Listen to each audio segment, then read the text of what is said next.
liberar as fotos, eu quero ler com meus irmãos, ou para meus irmãos, o texto conhecido de 1 Coríntios, capítulo 12, versículo de 12 em diante, que diz assim: o tema dessa conversa de hoje é objetivos da unidade do corpo de Cristo. Objetivos da unidade do corpo de Cristo. E enquanto eu leio, Gabriel vai sempre acertando a foto que você vai vendo, vai mudando para outra foto, fica um minutinho em uma, passa para outra e daí por diante, tá bom? Se você não estiver vendo a foto, é só você passar o dedo na sua tela do computador que você verá lá na tela principal onde o Gabriel está colocando. Obrigado, Gabriel. Diz assim, 1 Coríntios capítulo 12, versículo 12. Porque assim como um corpo tem muitos membros, e todos os membros sendo muitos, constitui um só corpo, assim também com respeito a Cristo. E aí você ouve a minha voz lendo e olha para a imagem. Você conhece o texto, então escute eu lendo o texto e vá olhando as fotografias, os detalhes das fotos que estarão sendo passadas aí. São muitas fotos.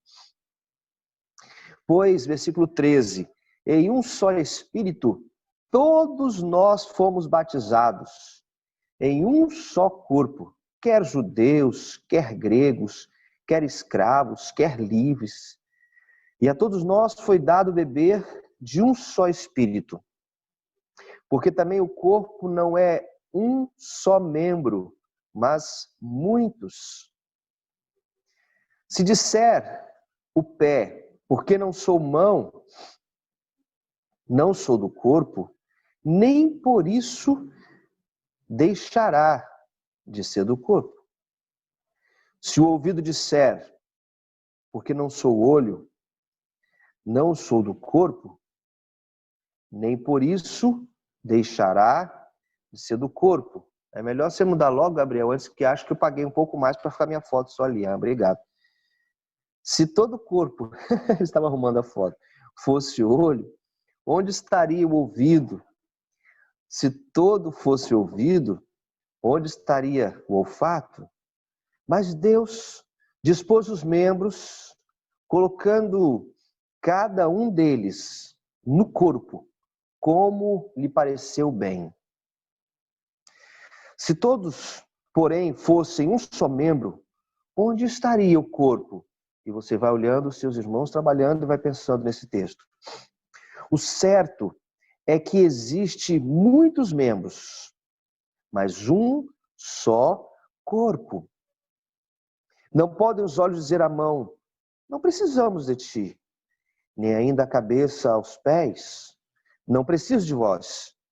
Versículo 22.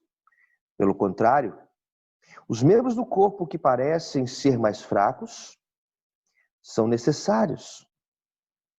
E os que nos parecem menos dignos do corpo, no corpo, a estes damos muito maior honra.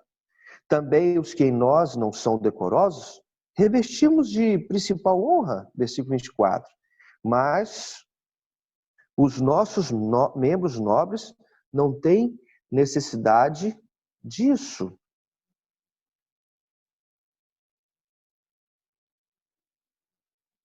Contudo, Deus coordenou o corpo, concedendo muito mais honra àquilo que menos tinha. Versículo 25, para que não haja divisão no corpo. Pelo contrário, cooperem os membros de igual modo uns para com os outros. 26. De maneira que se o membro sofre, todos sofrem com ele. E se um deles é honrado, com ele todos se regozijam. Ora, versículo 27, vós sois o corpo de Cristo, e individualmente membros uns dos outros. 28, a uns estabeleceu Deus, o próprio Deus na igreja, primeiramente apóstolos, em segundo lugar profetas, em terceiro lugar mestres, depois operadores de milagres, depois dons de curar, socorros, governos. variedade de línguas. Porventura são todos apóstolos? Ou todos profetas? Ou são todos mestres ou operadores de milagres? Têm todos dons de curar? Falam todos em outras línguas? Interpretam-nas todos? Versículo 31. Entretanto, procurai com zelo os melhores dons, e eu passo a mostrar-vos ainda um caminho sobremodo excelente. E aí Paulo vai escrever 1 Coríntios 13, que é o caminho do amor. Nesse texto, o apóstolo Paulo está falando da unidade da igreja, da importância de todos, da necessidade de todos, de como realmente nós devemos nos comportar como uma grande família e de como Deus espera que isso é o que aconteça com todos nós. Mas eu quero convidar você a abrir a sua Bíblia, enquanto vai olhando as fotos, Efésios, o capítulo 4. Efésios, capítulo 4, a partir do versículo 11. Efésios 4, a partir do versículo 11. Como eu estava dizendo, para quem anota o título, objetivos da unidade do corpo de Cristo. Por que Deus nos fez igreja? Por que Cristo morreu pela igreja? Por que Deus nos uniu? Por que Deus nos somou? Por que Deus nos aproximou? Trouxe cada um de vocês de um lugar, de um tempo diferente e nos fez estarmos juntos. Por que Deus fez isso conosco? O que Deus quer com isso em nossas vidas? Por que Ele está dizendo no texto através do apóstolo Paulo, aqui em Efésios também, sobre essa importância? Qual o objetivo de Deus ao unir a igreja, sendo a gente tão diferente, com talentos, com dons, com pensamentos tão diferentes? Por que Cristo quis nos unir? Aqui em Efésios, no meu ponto de vista, Paulo vai apresentar alguns desses objetivos para Deus estar nos unindo. E diz o seguinte, o texto de Efésios 4, a partir do versículo 11, e você vai continuando a ver as fotos, eu vou ler para você, que diz assim: E Deus mesmo concedeu uns para apóstolos, e outros para profetas, e outros para evangelistas, e outros para pastores e mestres. Versículo 12, Efésios 4. Com vista no aperfeiçoamento dos santos para o desempenho do seu serviço para a edificação do corpo de Cristo, até que todos cheguemos à unidade da fé e do pleno conhecimento do Filho de Deus, à perfeita varonilidade à medida da estatura da plenitude de Cristo. Versículo 14. Para que não mais sejamos como meninos, agitados de um lado para o outro e levados ao redor por todo o vento de doutrina, pela artimanha dos homens, pela astúcia com que induzem ao erro, mas, segundo a verdade, em amor, cresçamos em tudo naquele que é a cabeça, Cristo. Versículo 16, Efésios 4. De quem todo o corpo, bem ajustado e consolidado pelo auxílio de toda a junta, segundo a justa cooperação de cada parte, efetua o seu próprio aumento para a edificação de si mesmo em amor. Destaco pelo menos 4 objetivos para que Deus tenha feito o corpo de Cristo ser a igreja ser chamada corpo de Cristo, onde todos vocês estão, ou todos nós estamos envolvidos. Destaco com você pelo menos quatro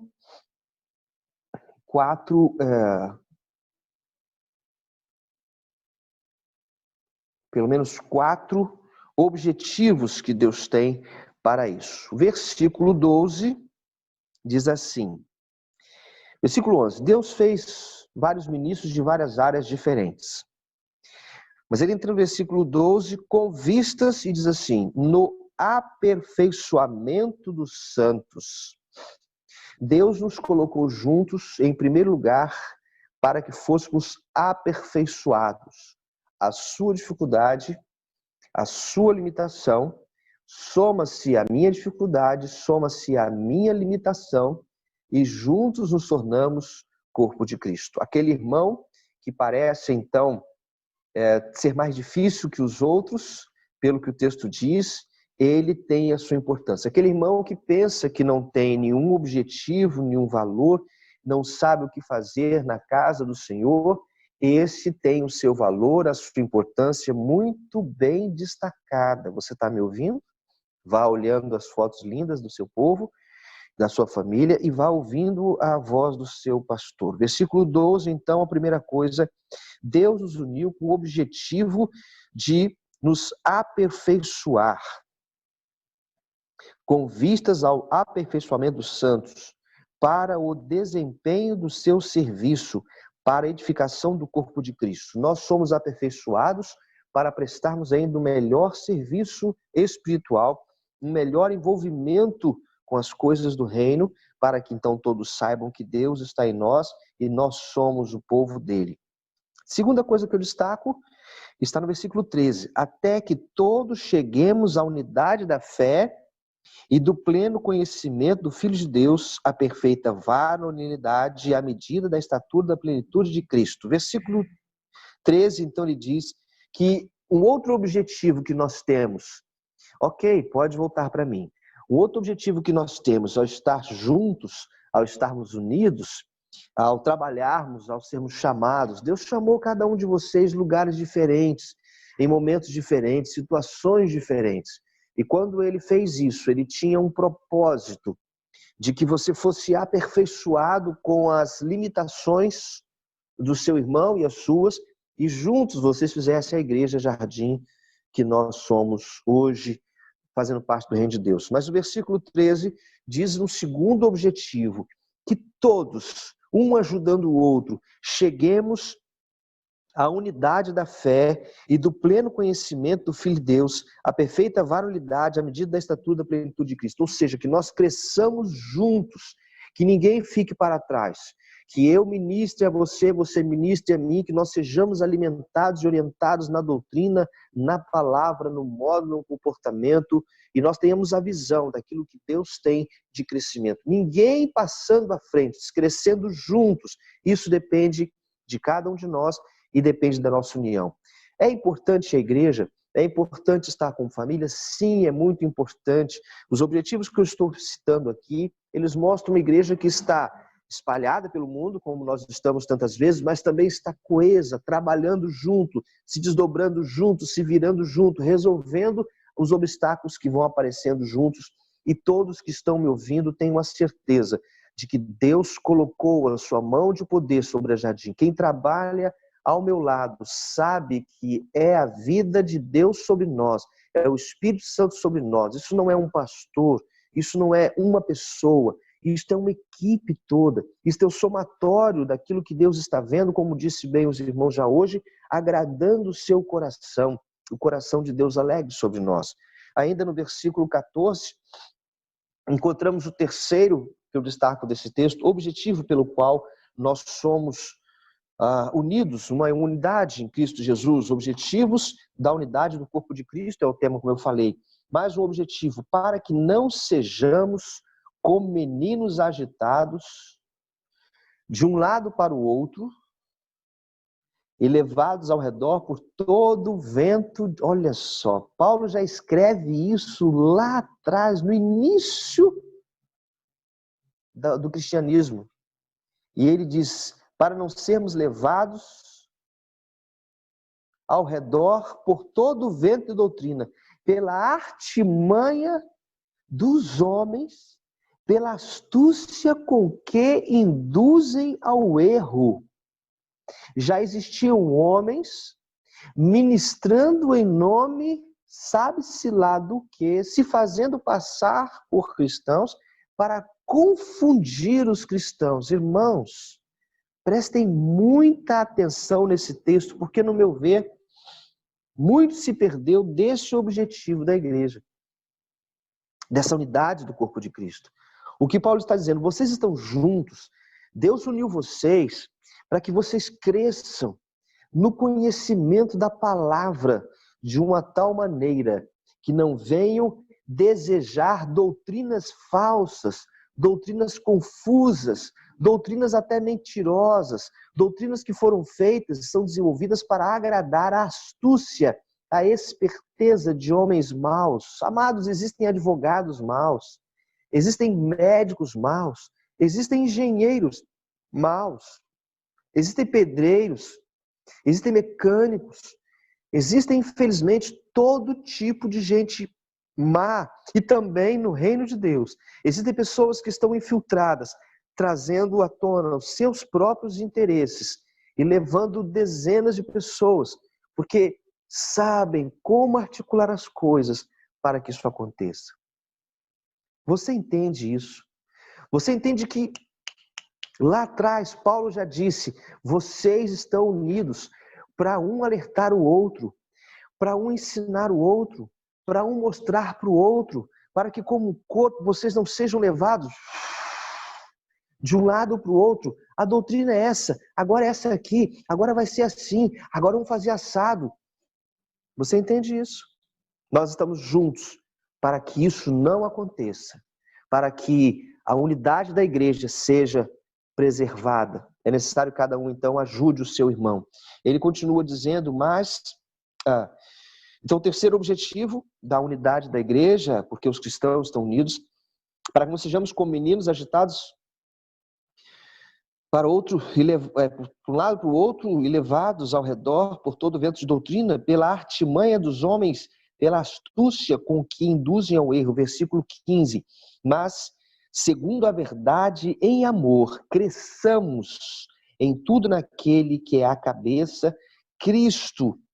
Mais um objetivo para a unidade do corpo de Cristo: crescer. A igreja não pode parar, e não estou falando aqui numericamente. Os números vêm depois. Ele está dizendo que você que está me ouvindo aí, você que está me escutando, em qualquer lugar que você esteja, você precisa buscar crescer. Como é que é isso? Irmãos, quando existe alguém que tem uma doença que não consegue se desenvolver, automaticamente os pais já procuram um médico, já procuram um tratamento e tomam um suplemento, remédios, para que haja um desenvolvimento normal do corpo. O remédio do cristão é a Bíblia e a oração. O remédio do cristão é a Bíblia e a oração. Nós falamos muito entre nós, falamos muito sobre nós, falamos muito com Deus, oração. Mas nós lemos pouco, nós estudamos pouco, algumas vezes nós ouvimos pouco, e os pastores estão por aí pregando ainda não fomos arrebatados. A igreja não está órfã e não vai ficar. Se depender de nós, pastores, vamos continuar dizendo a palavra da verdade, que divide e pode até machucar algumas vezes, mas com certeza é para levar você a um crescimento.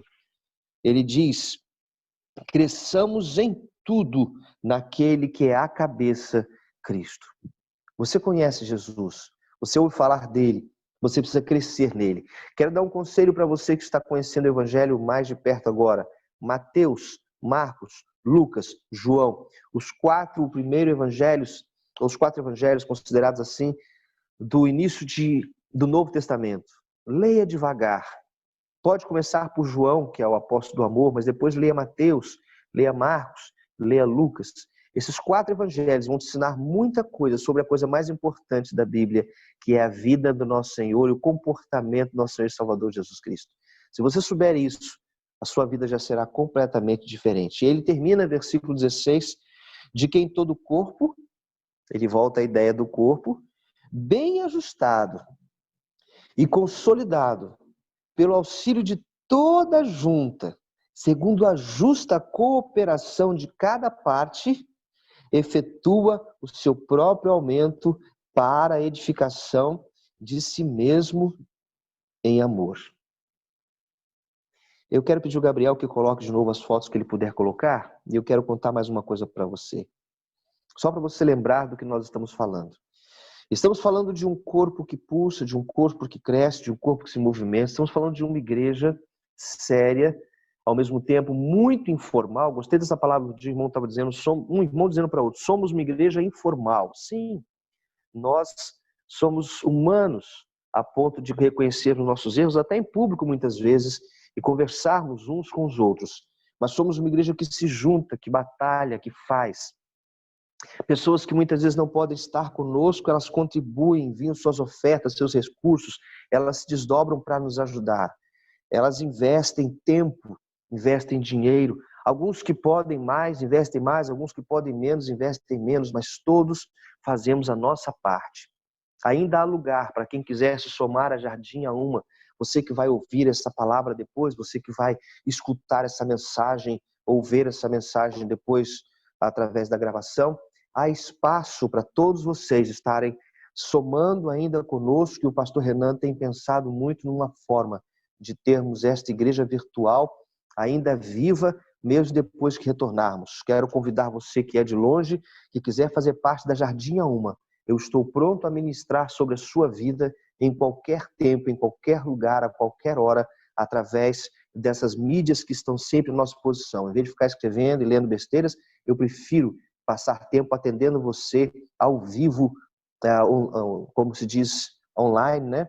Onde a gente vai poder fazer uma videochamada e orar e conversar e chorarmos juntos. Somos uma igreja que batalha, que vai se reinventando. Eu quero agradecer a Deus pela vida de cada irmão, de cada amigo que tem estado conosco. E quero terminar essa conversa lembrando uma história que fala de uma senhora japonesa. Diz que no vilarejo existia uma senhora japonesa e ela morava, o seu sítiozinho ficava longe, assim, a distância da estradinha de um rio. E todo dia ela precisava ir nesse riachozinho, nesse pequeno rio, pegar água para levar para o seu sítio, onde ela então alimentava, fazia comida, alimentava os animais, tudo com aquela água, ela limpava as coisas, aquela água era importante para ela. Diz a história que aquela mulher tinha uma madeira que colocava assim nas costas, no pescoço, na nuca, né? E em cada lado ali ela tinha um vaso de barro por onde ela carregava então a água. Ela chegava no rio, enchia um vaso, colocava no chão, enchia o outro, colocava, pegava a madeira, encaixava nas costas junto com os vasos e ela então ia transportando esse vaso para sua casa. Um dos vasos, porém, tinha um defeito. Ele deixava vazar. Ela enchia o vaso, os dois vasos, e todo dia, ao chegar na sua casa, um vaso estava cheio ainda, mas o outro já estava pela metade, porque ele tinha uma falha, ele tinha uma imperfeição, ele tinha um defeito, ele deixava pingar, vazar água durante o caminho que ela fazia até a sua casa. Um dia, ela enchendo os vasos, diz a história, feliz porque ia tomar o seu caminho e ter a sua água em casa, como sempre fazia, ela então, conversando e pensando nas coisas, ouviu um dos vasos falar com ela. E diz a história que o vaso dizia, olha, por que a senhora continua investindo em minha vida? A senhora não percebe que eu tenho um defeito, que eu estou estragando o trabalho, eu não consigo chegar perto lá da sua casa, eu já chego pela metade a água, a senhora perde essa água toda no caminho, a senhora não percebe que eu não estou podendo ajudar, eu não sou útil como a senhora merece. O outro vaso se orgulhava porque chegava sempre cheio, estava sempre preparado, tudo que era colocado nele era investido bem, porque quando chegava em casa a água toda estava lá. Mas o segundo vaso estava triste, porque dizia, não, eu não sirvo para isso, eu estou atrapalhando a senhora. E aquela senhora, diz a história, virou-se para aquele vaso, colocou a madeira no ombro, um vaso de cada lado, como sempre fazia. O mesmo vaso da esquerda na esquerda, o mesmo vaso da direita na direita. E enquanto ia caminhando, ela foi dizendo para o vaso que era defeituoso, que tinha um problema: você já reparou que somente do seu lado da estrada, só do seu lado, tem flores belíssimas à margem do caminho? Pois há 2 anos atrás eu plantei mudas e sementes de flores. Eu sei que você tem esse defeito e que vaza a água de você desde quando eu te adquiri. Há 2 anos você vem regando as flores para mim. Eu não precisei parar para colocar água nelas. Eu apenas enchi você, enchi outro vaso, e quando eu coloquei você no ombro, você passava exatamente no lugar que eu precisava e deixava a sua água vazar para que essas flores lindas existissem. Por isso, eu colho flores até hoje e coloco as flores da minha casa que enfeitam a minha casa, porque você não é perfeito. Você deixou água abençoar as flores. Irmãos, o corpo de Cristo nunca vai ser perfeito. Você está me entendendo? Ele sempre vai ter rachaduras, problemas, por causa de você. Porque você não é perfeito. Porque eu não sou perfeito. Nós temos falhas. E por essas falhas, correm águas, saem coisas. Mas Deus é tão poderoso que Ele usa exatamente as nossas falhas para o reino dEle. Você é do corpo de Cristo. Você é da família de Deus. Nunca deixe Satanás colocar um pensamento diferente na tua cabeça. Eu só preciso entender os objetivos que Deus tem para você nessa unidade de ter colocado você numa igreja. Muitos já saíram e continuam saindo e vão continuar, porque não entendem uma simples palavra como essa. Saem porque olham os erros do outro, saem porque olham os seus erros. Saem. E Deus não quer que nada disso aconteça. Não se esqueça, Deus quer a edificação de todos. Deus quer que cheguemos à unidade perfeita, o mais perfeita possível. Deus quer que nós sejamos maduros e não carregados por doutrinazinhas aqui e ali. Deus quer que nós cresçamos o tempo inteiro naquilo que Ele tem de propósito para nós. Que Deus abençoe vocês.